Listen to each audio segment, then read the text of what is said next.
Coucou, j'espère que vous allez bien. Aujourd'hui, on se retrouve pour mon premier bullet journal et ne sachant pas forcément par quoi commencer, j'ai décidé de commencer mon bullet avec Build Up que je vous conseille. C'est vraiment un guide pour commencer votre bullet journal. Il est vraiment super bien fait, je l'ai trouvé chez Cultura et ça va vraiment vous aider à commencer vos premières pages. Elle vous montre des exemples de pages, de dessins, de calligraphie et même le matériel qu'elle utilise.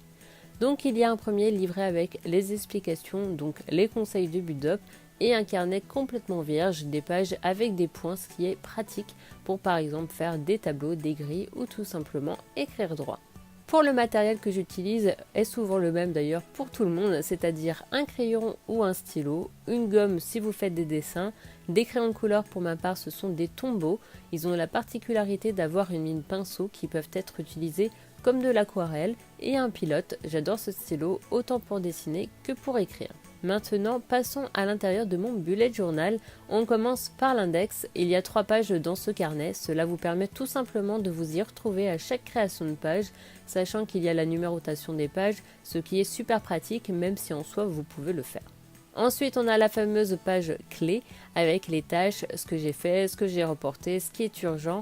En symbole, ce sont tout simplement des raccourcis pour voir ce qu'on a à faire. C'est souvent plus clair que lorsque c'est écrit en toutes lettres. On a ensuite le Calendex 2018. J'ai tout simplement mis un code couleur pour les rendez-vous à faire, les vidéos, les anniversaires. C'est pratique, ça permet d'avoir une vue d'ensemble sur l'année. J'ai ensuite créé une page to-do list avec de simples colonnes et un emplacement pour cocher ce qui a été fait et une page wishlist sous forme de petits carnets avec pour chacun un thème, par exemple le make-up ou le high-tech. Je trouve que c'est sympa de séparer mes envies. N'étant pas une pro du lettering, ce que je fais c'est que je vais sur le site de Dafont qui est un site de calligraphie. J'aime beaucoup en ce moment l'écriture Sweet Hipster. J'entre tout simplement le mot que j'ai envie d'écrire et je le reproduis. Au moins ça permet de ne pas trop vous planter. Des fois on a envie de faire un truc au feeling et des fois ça ne le fait pas du tout. Il y a bien sûr une page vidéo, j'ai repris tout simplement l'idée de Build Up avec les petits symboles vidéo, YouTube, réseaux sociaux et j'ai mis tous les thèmes de ma chaîne. Et sur l'autre page, les idées de vidéos, pareil avec une case pour chacun des thèmes.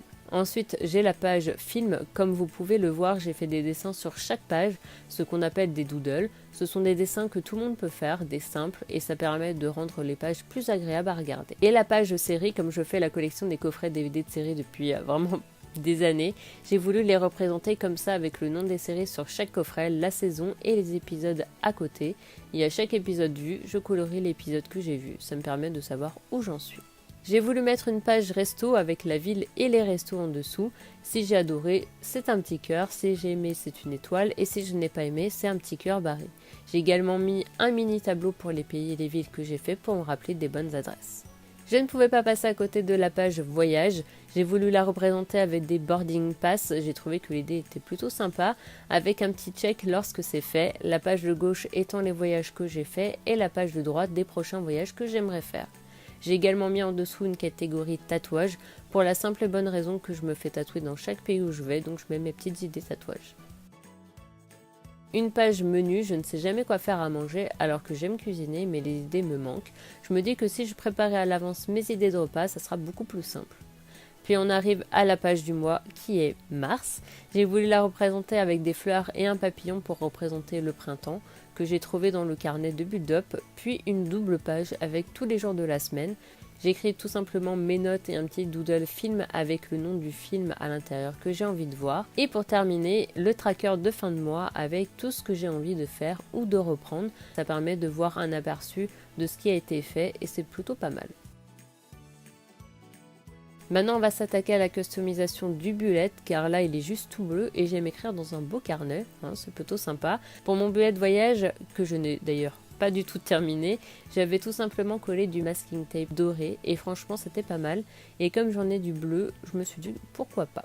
J'ai tout simplement créé un logo sur Illustrator très simple avec un cercle bleu pour rappeler le carnet, quelques roses avec écrit mon bullet journal dans une écriture que j'aime bien. Je l'ai découpé et il n'y a plus qu'à le coller. Je peux vous mettre le logo sur le blog si vous avez envie. Laissez-moi juste un petit commentaire pour me dire si ça vous intéresse. Et je viens coller le masking tape tout autour de mon carnet. D'ailleurs, n'hésitez pas à vous abonner si vous aimez ce genre de vidéos et à me suivre sur les réseaux sociaux. Et pour finir, je viens rajouter un trombone super sympa. Et voilà pour le résultat, j'espère que la vidéo vous a plu. Je vous fais des millions de bisous et à très vite pour une prochaine vidéo. Bye!